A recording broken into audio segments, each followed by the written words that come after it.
Praise లో అందరికి వందనాలు.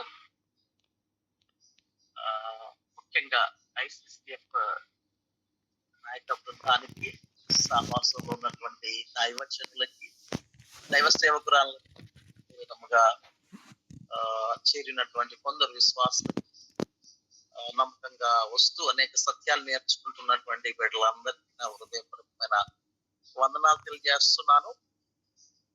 గత నిన్నటి రాత్రి వరకు మేము ఢిల్లీలో ఒక టూర్ లో ఉన్నాం. మా ప్రయాణాల కొరకు కూడా ప్రార్థన చేయమని చెప్పాము. మా ప్రయాణాల కొరకు మీరు ప్రార్థన చేసినందుకు వందనాలు. ఈ 2-3 వారాలు దేవుడు తన మహిమ కొరకు కౌన్సిల్ మీటింగ్ లో వాడుకొని అనేక సత్యాలు మాట్లాడడానికి అవకాశం ఇచ్చారు. క్షేమంగా, ఆరోగ్యంగా నిన్న రాత్రి మంచిర్యాల చేరుకోవడానికి కృపను అనుగ్రహించారు. దేవుని నామానికి మహిమ కలుగును గాక. ఈ ప్రత్యేకమైన సమయమున మనము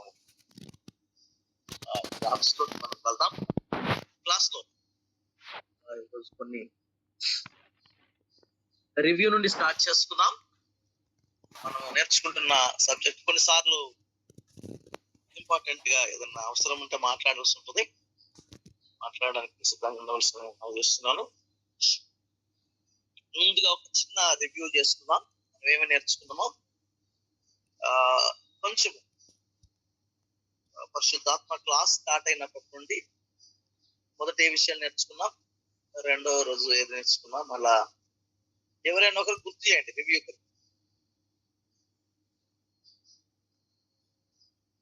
త్వరగా నేర్చుకున్న 3 క్లాసులలో ఏమని చెప్తారు? అవుట్లైన్స్ రాసుకుని ఉంటారు కదా.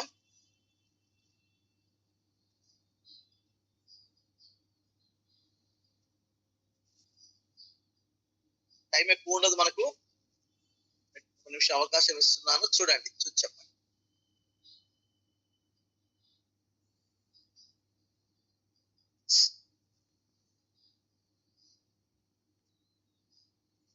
చెప్పలేరా?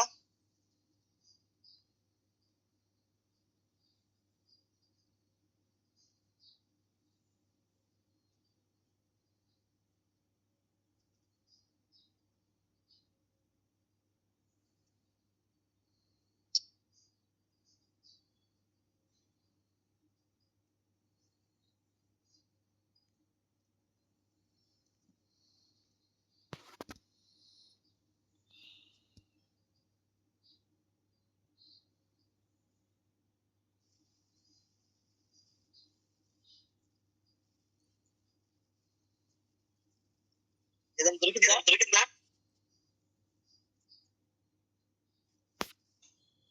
రైట్. అలాగైతే నిర్వచనం పరిశుద్ధాత్మ యొక్క స్వభావము మరియు వ్యక్తిత్వం. ఆయన దైవత్వము, ఆయన గుణలక్షణములు, స్వభావములు, ఆయన బిరుదులు మరియు స్నేహములు.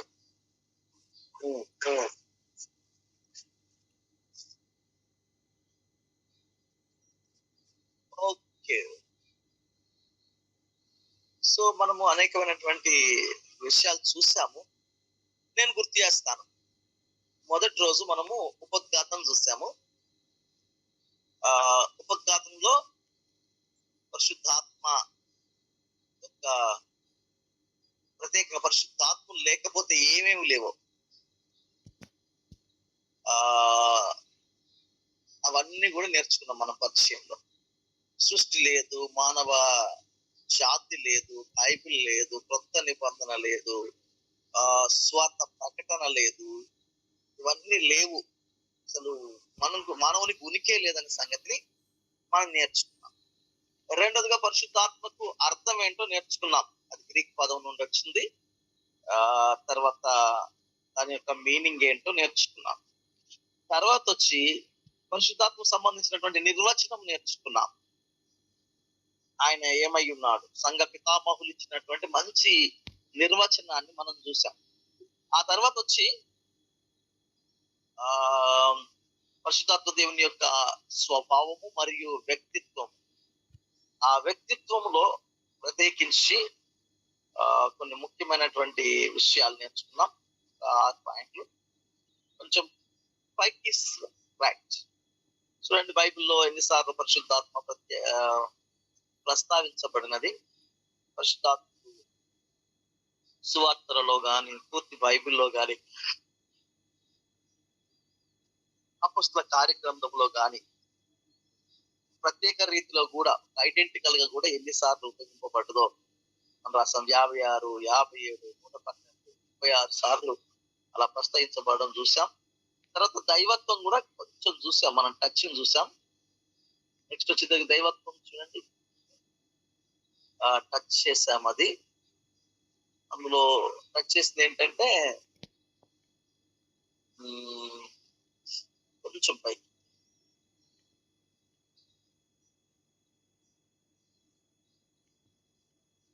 ఇది చూసాం. Correct, okay.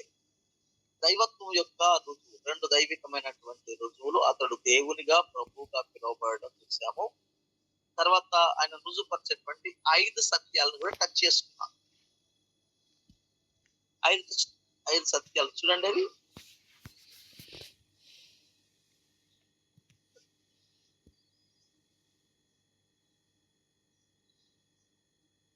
శివాక్షర్ మనసులు పెట్టి ఇంకోటి కనబడుతుందండి. ఓకే. ఆ తర్వాత ఈ రోజు మనము అట్రిబ్యూట్స్ నేర్చుకుందాం.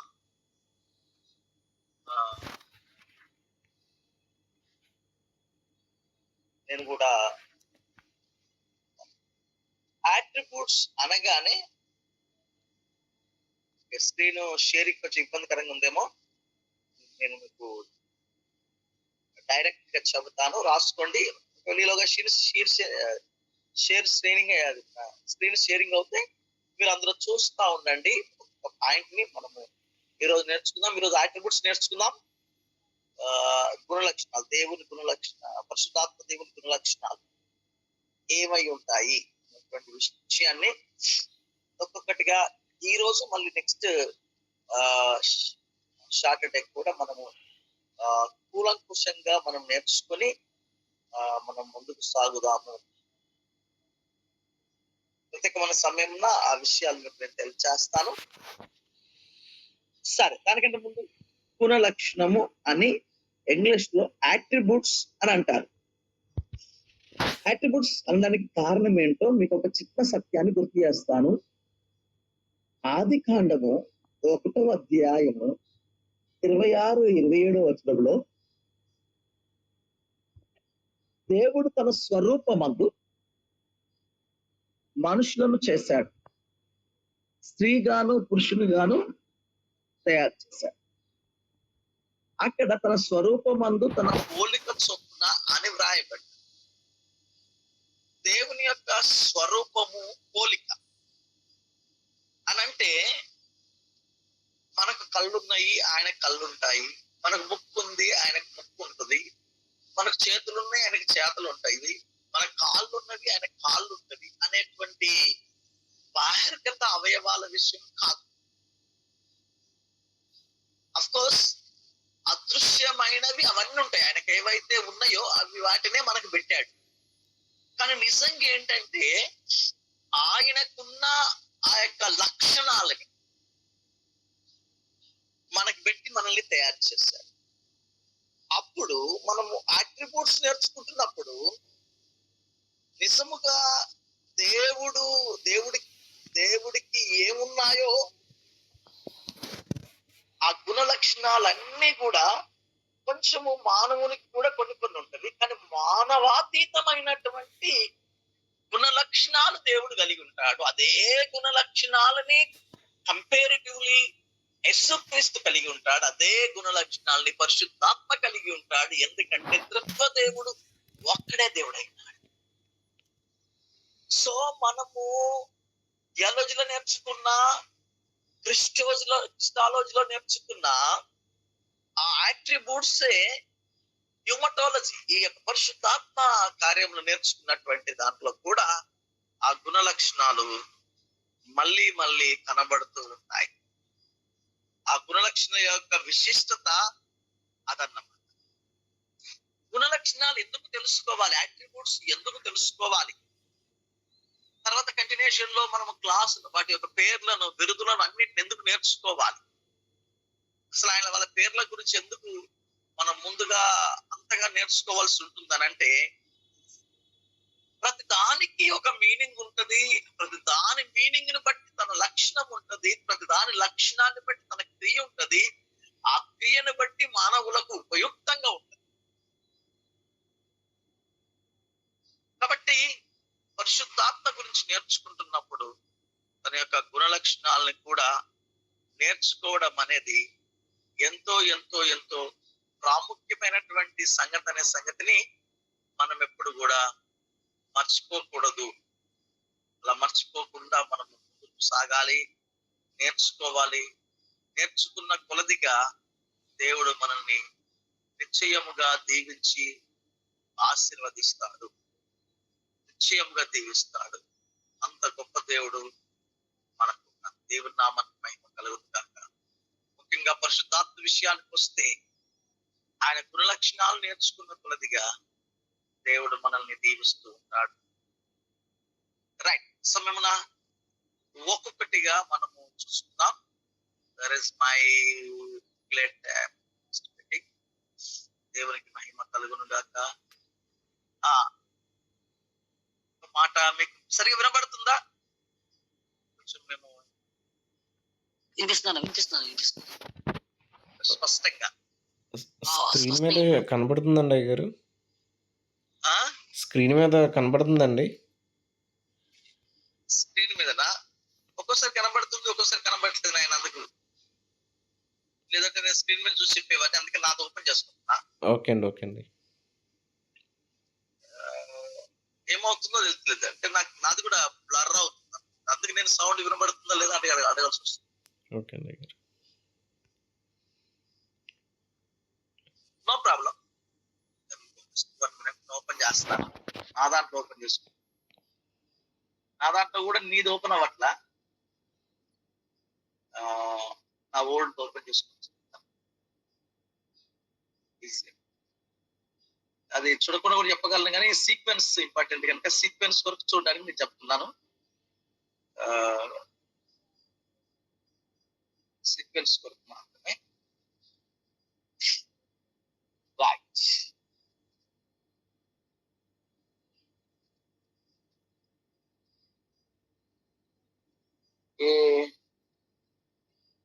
గుణ లక్షణం. ఒక్కొక్క మాట చెప్తున్నాను, నేను స్టార్ట్ చేస్తున్నాం. దేవునికి మాత్రమే చెందిన గుణ లక్షణాలు పరిశుద్ధాత్మకు కూడా చెందినట్లుగా మనకు కనబడుతూ ఉంటుంది. ఇప్పుడు మీకు పని పడింది, నేను ఒక్కొక్క గుణ లక్షణం గురించి చెప్తా ఉంటాను. దాన్ని బట్టి మనము అవి రాసుకుంటూ నేను ఒక రెఫరెన్స్ చెప్తాను, ఆ రెఫరెన్స్ చదవాలి.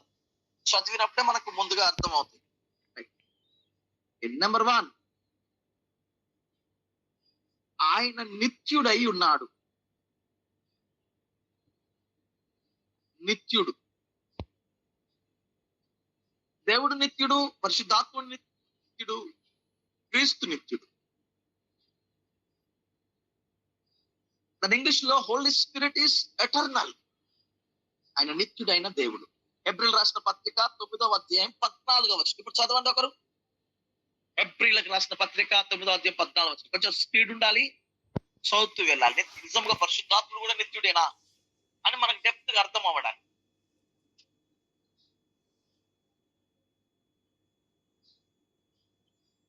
చదవండి అమ్మా.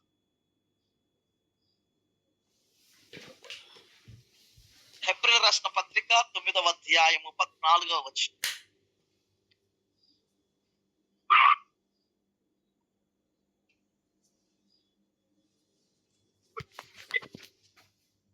అయ్యగారులు ఎవరు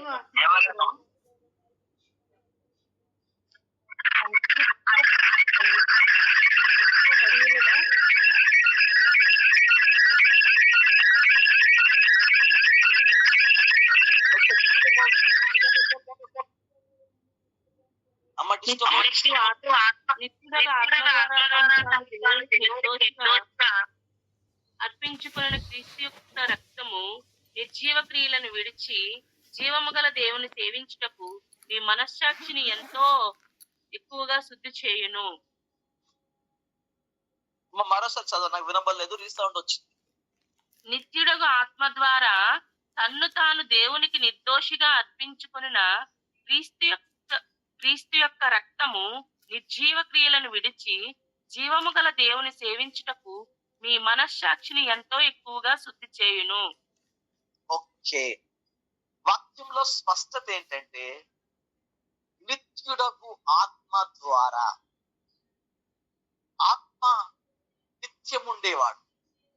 పరిశుద్ధాత్ముని యొక్క ఉనికి నిత్యం ఉంటుంది.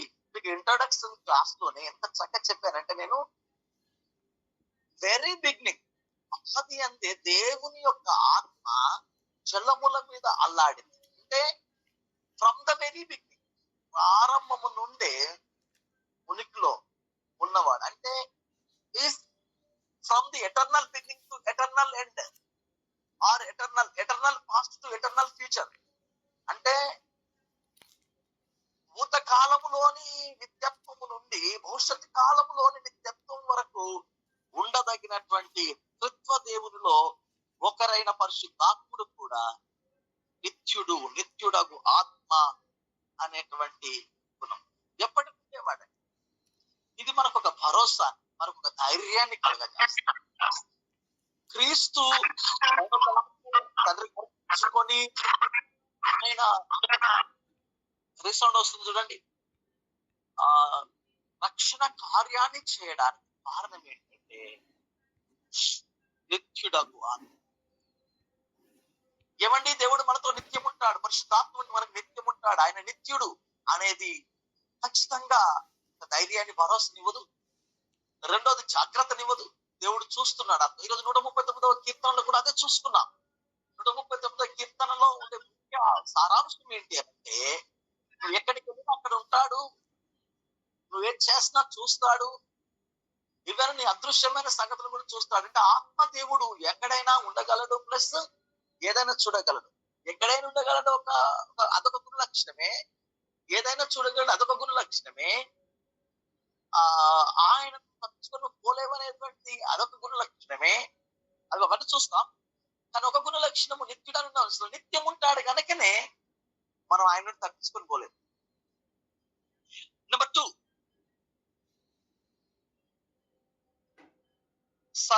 సర్వశక్తిమంతుడు. Holy Spirit is omnipotent. సర్వశక్తిమంతుడు, అతనిలో సర్వశక్తి కలదు, ఓమ్నిపోటెంట్. అతడు సర్వశక్తిమంతుడైన సంగతి మనం మర్చిపోకూడదు. రోమా 8:11 చదవండి. రోమా 8:11.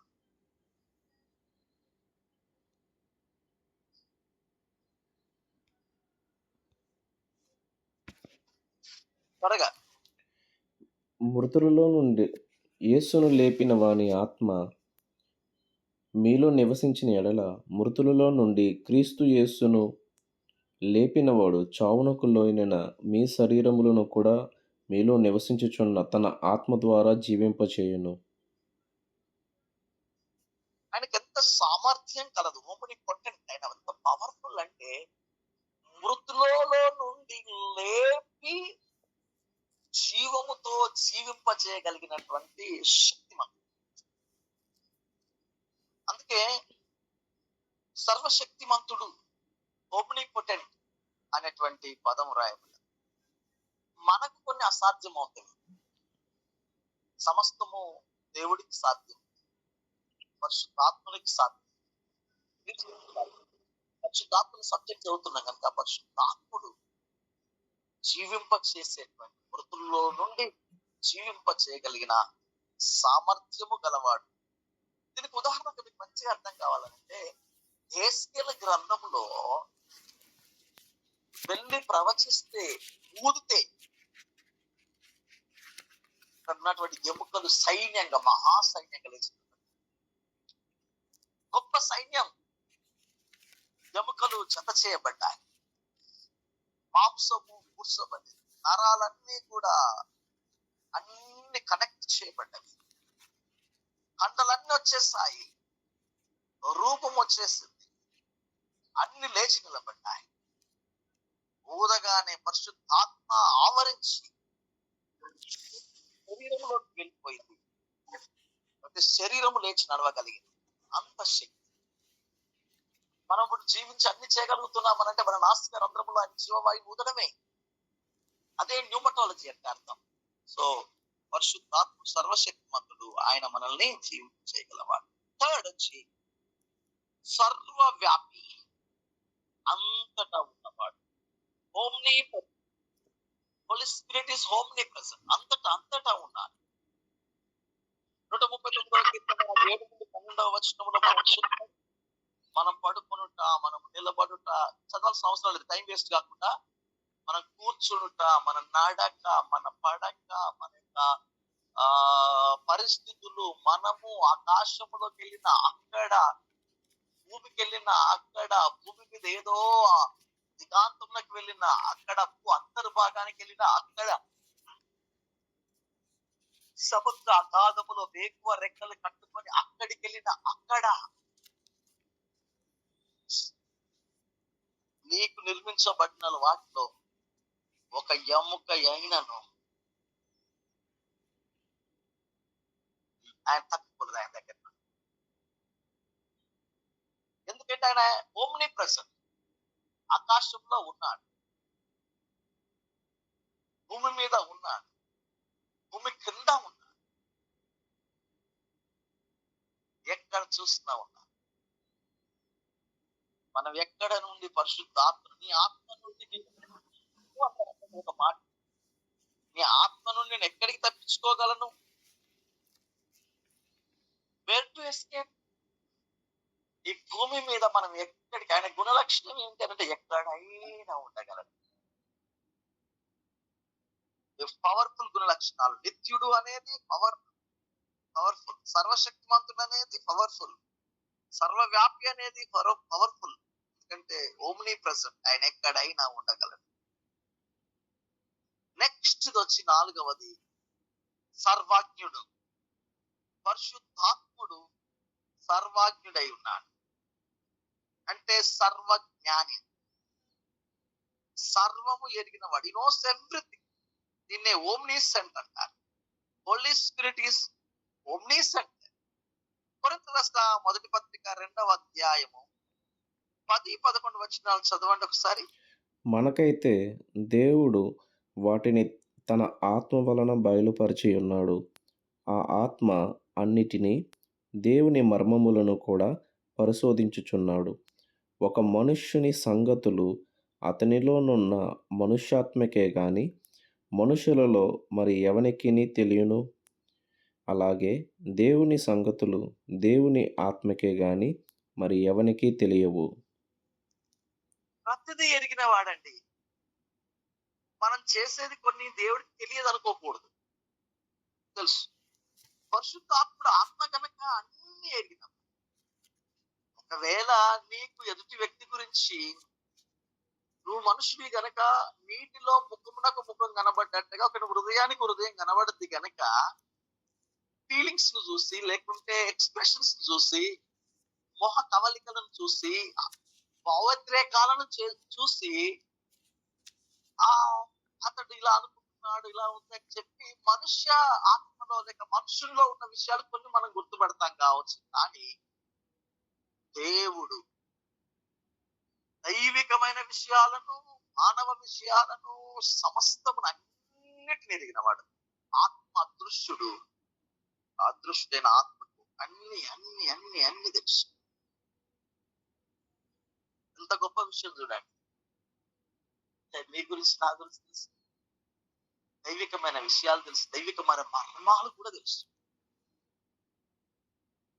మనం ఎలా బతుకుతామంటే ఆయనకేం తెలియదు అన్నట్టు బతుకుతాం. ఆయనకేం తెలుసులే, అన్ని మనకే తెలుసు అన్నట్టు. నోపిల్లారా, మనకు కాస్తంత జాగ్రత్త ఉండాలి. ఎందుకనంటే ఆయనకు అన్ని తెలుసు. నిత్యుడు అంతటున్న వాడైన ఆయనకి, ఓమ్నిపొటెంట్ సర్వశక్తిమంతుడైన ఆయనకి, ఓమ్ని ప్రెసెంట్ సర్వవ్యాపి అయిన ఆయనకి, ఆయన ఓమ్నిసెంట్ సర్వం తెలుసు. నెక్స్ట్ ఆయన సత్యుడు లేక సత్యవంతుడు. Holy Spirit is truth. ఈ ట్రూత్ అనేది కూడా ప్రత్యేకమైనటువంటి క్యారెక్టర్. పరిశుద్ధాత్మకైనా, దేవునికైనా, క్రీస్తుకైనా ఒక ప్రత్యేకమైనటువంటి స్వభావము, గుణలక్షణం. మనుషులు ఎవరు సత్యవంతులు కాదు.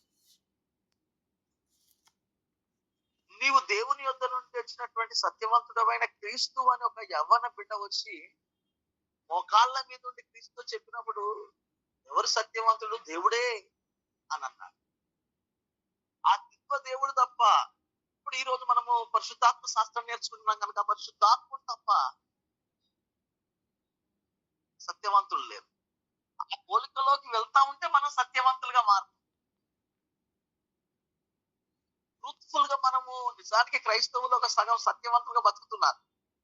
మొత్తం కాలేదు. మీరు ఎప్పుడు కూడా గర్వపడాల్సిన అవసరం లేదు. మనం అబద్ధాలు ఆడట్లేదు, మంచిగా బ్రతుకుతున్నాం, చేసిన తప్పులన్నీ ఒప్పేస్తున్నాం, క్లీన్ గా బ్రతుకుతున్నాం. కానీ అంత మాత్రాన మనం 100% దేవుని లాంటి సత్యమైనటువంటి సంపూర్ణతలోకి రాలేదు. ఇంకా ఆ దిశలో ప్రయాణం చేస్తున్నాం.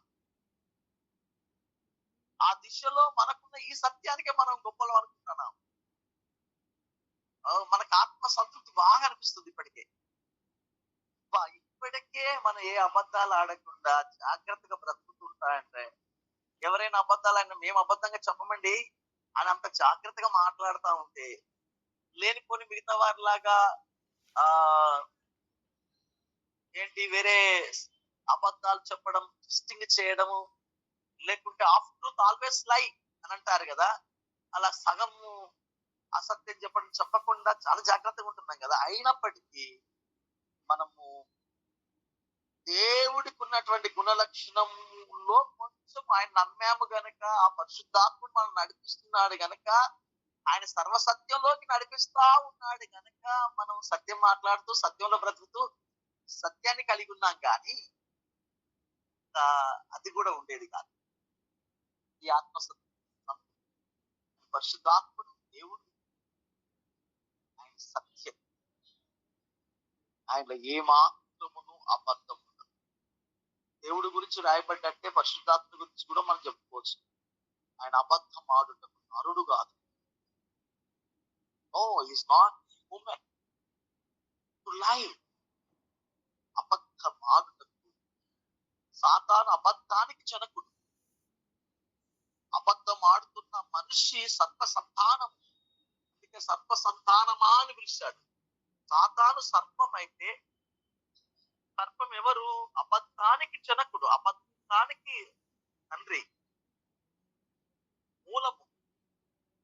అప్పుడు పిల్లలు సర్ప సంతానము ఈ భూమి మీద ఉన్న ప్రజలకు అది ఆపాదించబడింది. వారు అబద్ధానికి పుత్రులు, లేక అబద్ధానికి పిల్లలే. సో ప్రియులారా, మర్చిపోకూడదు, ఆయన సత్యమై ఉన్నటువంటి దేవుడు. యోహాను సువార్త 14వ అధ్యాయం 16-17 వచనాలు చదవండి. నేను తండ్రిని వేడుకొందును, మీ యొద్ద ఎల్లప్పుడూ నుండుటకై ఆయన వేరొక ఆదరణకర్తను, అనగా సత్య స్వరూపియగు ఆత్మను మీకు అనుగ్రహించును. లోకము సత్య స్వరూపం. చాలా థ్యాంక్ యూ అండి. ఆయన వచ్చినప్పుడు సర్వసత్యం ఇవన్నీ ఉంటాయి, తర్వాత చదువుకోండి. కానీ సత్య స్వరూపి అయిన ఆత్మ, సో ఆయన స్వరూపమే, ఆయన గుణలక్షణమే సత్యం. ఆ సత్యములో మనం బ్రతుకుదాం. ఆయనలో ఏమాత్రం కొంచెం కూడా సత్యం ఉండదు. నెక్స్ట్ వచ్చి ఆయన ప్రేమ అయి ఉన్నాడు. Holy Spirit is love. ప్రేమైన వారలారా, దేవుడు ప్రేమ స్వరూపి అయి ఉన్నాడని మనం చూసాం. ఇప్పుడు దేవుడు ప్రేమ స్వరూపి అయి ఉన్నప్పుడు క్రీస్తు ప్రేమ స్వరూపే, ఆయన ప్రేమే. అప్పుడు దేవుడు, తండ్రి అయిన దేవుడు, తర్వాత కుమారుడైన క్రీస్తు ప్రేమ గలవాడైతే పరిశుద్ధాత్ముడేమో ప్రేమ లేని వాడవడు. పరిశుద్ధాత్ముడు కూడా ప్రేమ గలవాడు. ఎందుకంటే టోటల్ గా త్రిత్వ దేవుడు ప్రేమ కలిగిన వాడనేటువంటి, కాబట్టి ఆయనకు ఆపాదించబడినటువంటి మరో గుణలక్షణం ఏంటి అని అంటే ప్రేమ. ఆ ప్రేమ ఉంది కనుకే మనం బ్రతకగలిగామండి. ఆ ప్రేమ మీద మనం ఎన్నో పాటలు పాడుకుంటున్నాం. ఆ ప్రేమ ఉంది కనుకనే మనము క్రైస్తవులుగా మారగలిగాం. ఆ ప్రేమే మనల్ని ఇప్పటికి బ్రతికింపజేస్తుంది. రోమిల్ రాసిన పత్రిక 5వ అధ్యాయం 5వ వచనం చదవండి. ఎందుకనగా ఈ నిరీక్షణ మనలను సిగ్గుపరచదు. మనకు అనుగ్రహింపబడిన పరిశుద్ధాత్మ ద్వారా దేవుని ప్రేమ మన హృదయములలో కుమ్మరింపబడి ఉన్నది. చూసారు, ఆయన ప్రేమయ్య ఉన్నాడు గనక ఆ ప్రేమను పరిశుద్ధాత్మ దేవుడు ప్రతి వ్యక్తి మీద, ప్రతి మానవుల మీద తన ప్రేమ వర్షపు జల్లును కురిపిస్తున్నాడు. దేవుడి లోకాన్ని ఎంత ప్రేమించాడు, ఆ ప్రేమ వర్షపు జల్లును తీసుకొచ్చి క్రీస్తు లోకమును ప్రేమించి తన చేతులను చాచి మరణమయ్యేంత వరకు ఇంతగా ప్రేమిస్తున్నానని త్యాగం చేసిన అగాపె లవ్ ఆయన. మీరు ఆత్మ ఫలాల్ని నేర్పిస్తున్నప్పుడు ప్రేమ గురించి ఎన్ని రకాల ప్రేమలు ఉంటాయి, వాటి మీనింగ్స్ ఏంటో మీకు తెలియజేస్తాను. చాలా చక్కగా నేర్చుకుంటారు. ఆయన ప్రేమయ్య అయి ఉన్నాడు, ఇది ఇంతవరకు గుర్తుపెట్టుకోనండి. అప్పుడు మీరు డెప్త్ గా నేర్చుకోవచ్చు. ఆత్మ ఫలంలో ఒక ప్రేమ అనే ఫలం ఉంటది. అప్పుడు మీకు అసలు ఎన్ని రకాల ప్రేమలు ఉంటవి, అసలు దేవుని ప్రేమ అదేది అనేది తెలియచేస్తాను. నెక్స్ట్ వచ్చి జీవం అయి ఉన్నటువంటి హోలీ స్పిరిట్ ఇస్ లైఫ్. ఆయన జీవమైన వాడు. చూడండి, యోహాను సువార్త 6:60. ఆత్మయే జీవింపచేయుచున్నది, శరీరము కేవలము నిష్ప్రయోజనము. నేను మీతో చెప్పి ఉన్న మాటలు ఆత్మయు జీవమునై ఉన్నవి గాని మీలో విశ్వసించని వారు కొందరున్నారని వారితో చెప్పాను. ఆత్మయే జీవింపచేయువాడు.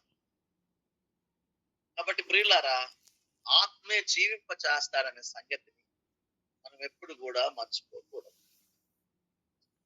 మరోసారి మీకు గుర్తు చేస్తాను. ఇవి ఆల్రెడీ మీకు attributes of the Holy Spirit. Number 1 నిత్యుడు, ఎటర్నల్, సర్వశక్తిమంతుడు, ఒమ్నిపోటెంట్, సర్వవ్యాపి, ఒమ్నిప్రెజెంట్, సర్వజ్ఞుడు, ఒమ్నిసెంట్, తర్వాత సత్యవంతుడు, ట్రూత్, ప్రేమ, లవ్, జీవము, లైఫ్. లైఫ్ గివింగ్ స్పిరిట్, జీవమిచ్చు ఆత్మ అని ఎంత స్పష్టంగా అంటే అంత స్పష్టంగా వ్రాయబడి. ఇప్పుడు ఒక 5 minutes లో 7 సత్యాలను మీకు గుర్తు చేస్తాను. అతడు తండ్రి మరియు కుమారునితో కూడా సమానంగా ఉండేవాడు. శివ 5:44 అవుతుంది కదా. అది 7 చెప్పడానికి చదివించాలి కనుక టైం సరిపోద్దో లేదో నెక్స్ట్ క్లాస్ నేర్చుకుందామా లెక్క. చూడు, టైం మేనేజ్ చేస్తే మనం చెప్పేస్తాను ఈ 7, అప్పుడు కంక్లూషన్ ఇస్తాను. లేదంటే దీంతో ఆపేస్తాను. 15 minutesలో ఇది కంప్లీట్ అవుతుందంటే చెప్పండి గారు. లేదు అంటే అట్రిబ్యూట్స్నే కొంచెం సమరైజ్ చేస్తే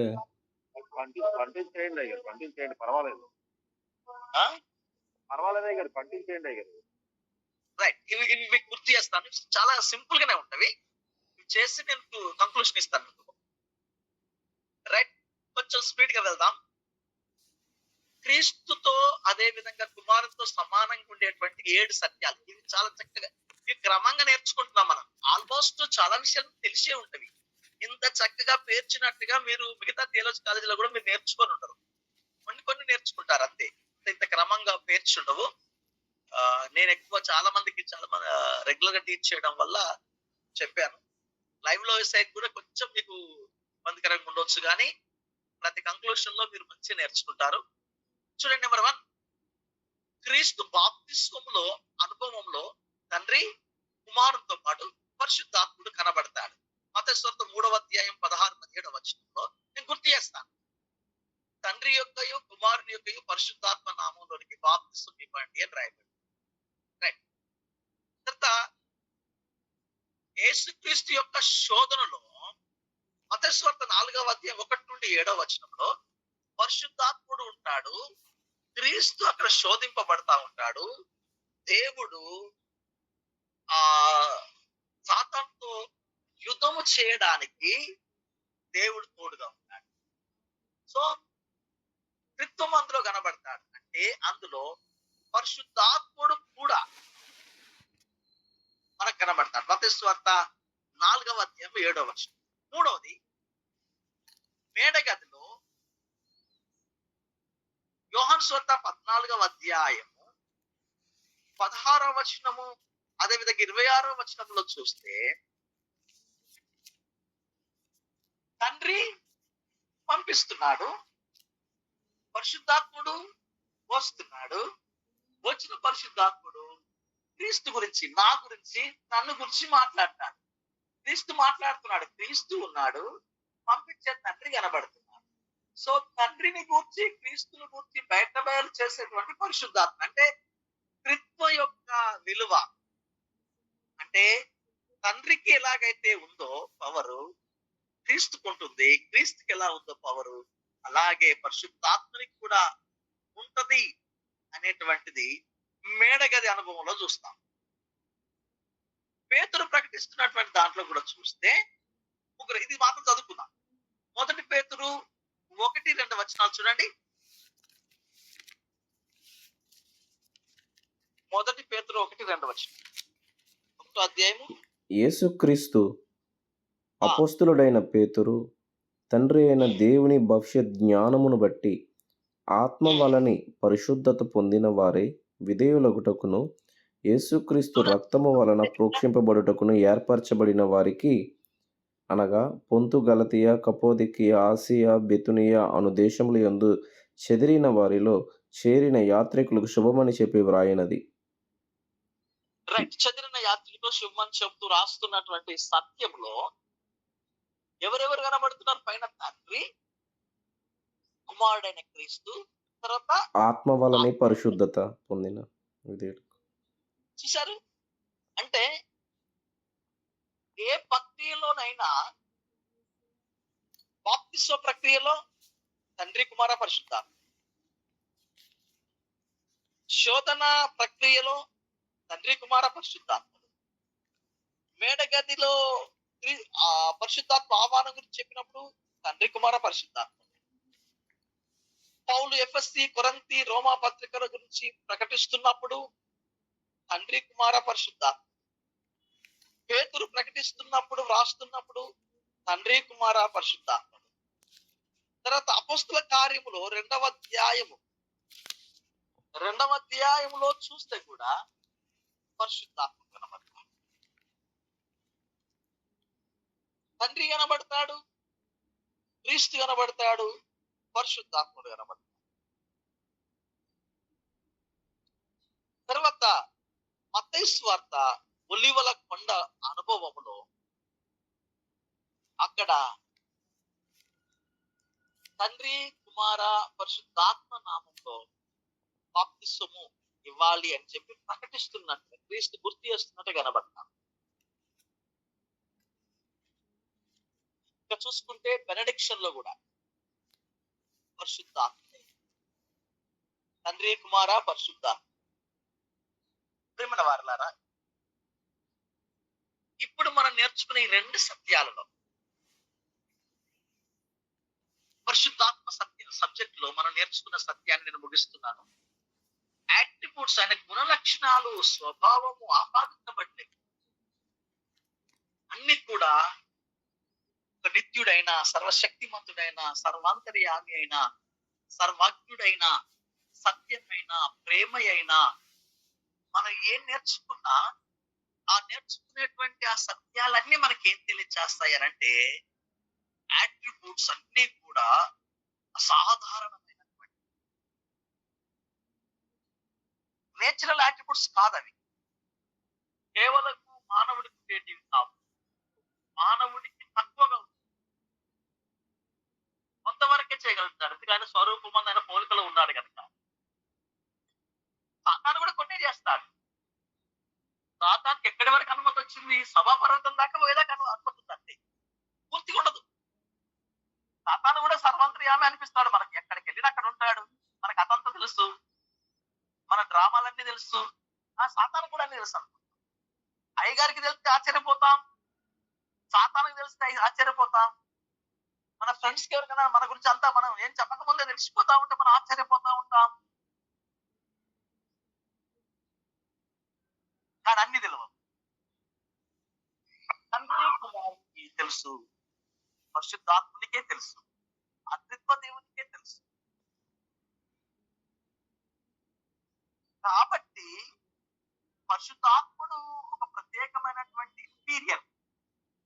తండ్రి కొంచెం పెద్దోడు, క్రీస్తు కొంచెం మధ్యలోడు, లేదా పరిశుద్ధాత్ముడు కొంచెం కొంచెం కొంచెం అని చెప్పేటువంటి ఆనాడు ఆ మొదటి శతాబ్దాల్లో బయటపడినటువంటి ఆర్యనిజాన్ని తిప్పికొట్టేటువంటి సత్యాలు ఇవి ఏడు. అంటే ఇప్పుడు చెప్తున్నటువంటిది కాదు, ఎప్పుడో స్టార్ట్ అయింది. తప్పుడు బోధలు ఇప్పుడు కాదు స్టార్ట్ అయినది. సమానంగా చూడడం అనేది ఇప్పుడు లేదు అనుకుంటాం కదా. పరిశుద్ధాత్మ లేడు, ఎప్పుడో అపొస్తల కార్యంలోనే ఉండేవాడు, పరిశుద్ధాత్మ ఉనికి ఉండదు అని చెప్పేదానికి గొడ్డలు పెట్టలాగా ఉండేటువంటి సత్యం ఏంటి అని అంటే త్రిత్వ దేవుని విడదీయలేవు. మూడు వ్యక్తి ఐడెంటికల్ అండ్ తర్వాత వచ్చి డిస్టింగ్వల్. ఐడెంటికల్ అంటే ఒకే రకమైనటువంటి ఉంటూనే డిస్టింగ్వల్ అంటే ఎవరి కార్యాన్ని వాళ్ళు చేయగలిగినటువంటిది మర్మం. భిన్నత్వంలో ఏకత్వమే ఈ త్రిత్వం.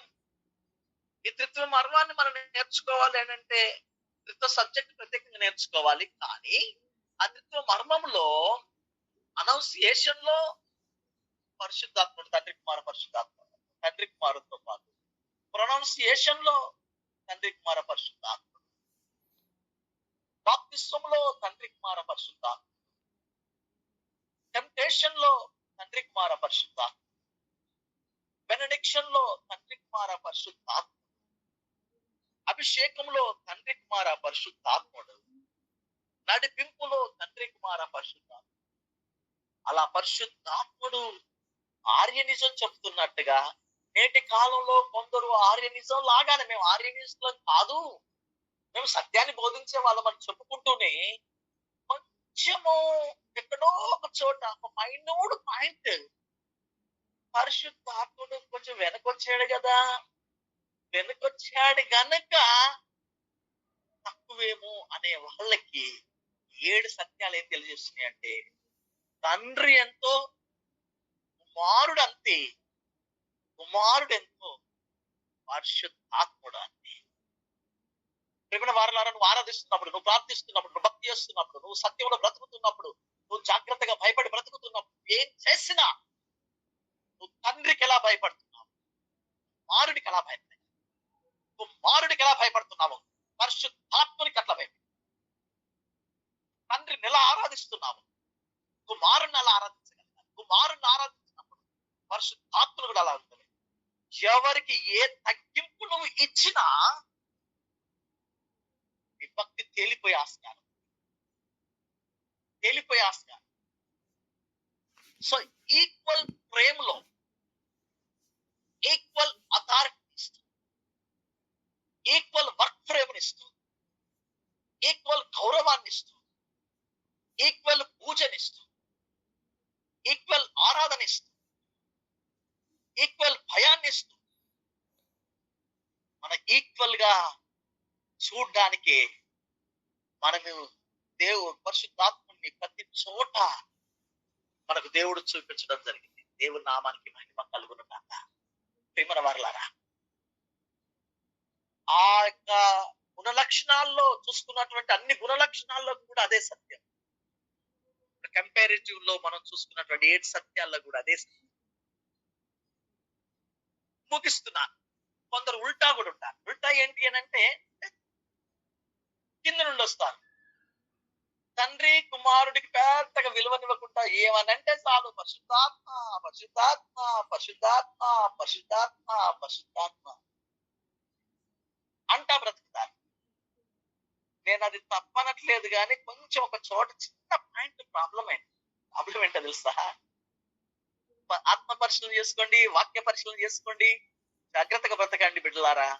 ఇది మీకు ఆధ్యాత్మిక స్థితికి హానిని కలగజేస్తుంది. అదేంటంటే పరిశుద్ధాత్మకే ఇంత చదువుకుంటున్నాం, సబ్జెక్ట్ నేర్చుకుంటున్నాం కదా, మరీ హైలైషన్ ఇచ్చినాం అనుకో, తండ్రికి క్రీస్తుకు కొంచెం తగ్గిన ఎలివేషన్ అక్కడ తగ్గిస్తే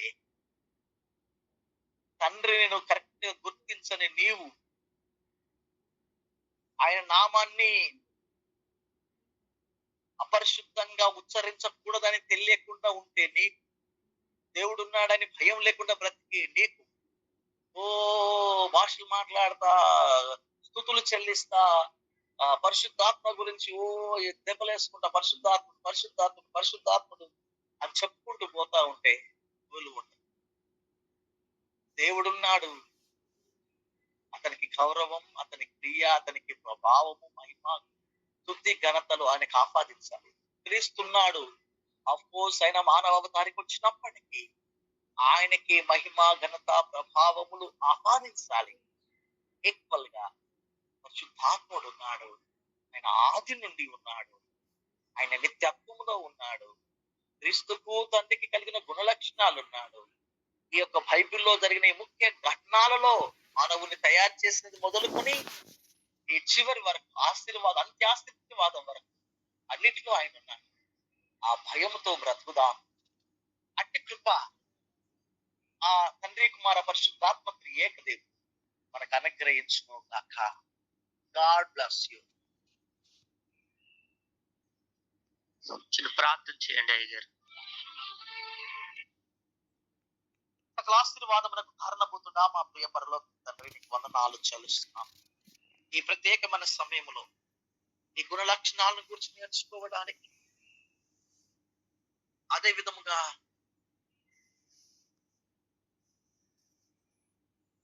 నేర్చుకున్నటువంటి సత్యాలలో పరిశుద్ధాత్ముడు తండ్రి కుమారుడితో పాటు సమానంగా ఆరాధించబడువాడు అనేటువంటి నిర్వచనానికి తగ్గినట్టుగా ముఖ్యమైన ఘటనలన్నిటిలో ఆయన ఉనికి కూడా సమతుల్యంగా ఉన్నట్టుగా నేర్చుకున్నాం. మేము ఆర్యనిజం లాగా ఏమాత్రము మా త్రాసు కిందికి పైకి ఉండకుండా, గుణ లక్షణాల విషయంలోకి వస్తేనేమి, మీ ఉనికి విషయానికి వస్తేనేంటి, మీ క్రియల విషయానికి వస్తేనేంటి, సమానమైన విలువనిచ్చి బ్రతుకున్నట్లుగా సర్వసత్యములో నిలబెట్టమని యేసు నామమున ప్రార్థిస్తున్నాం తండ్రి. ఆమేన్.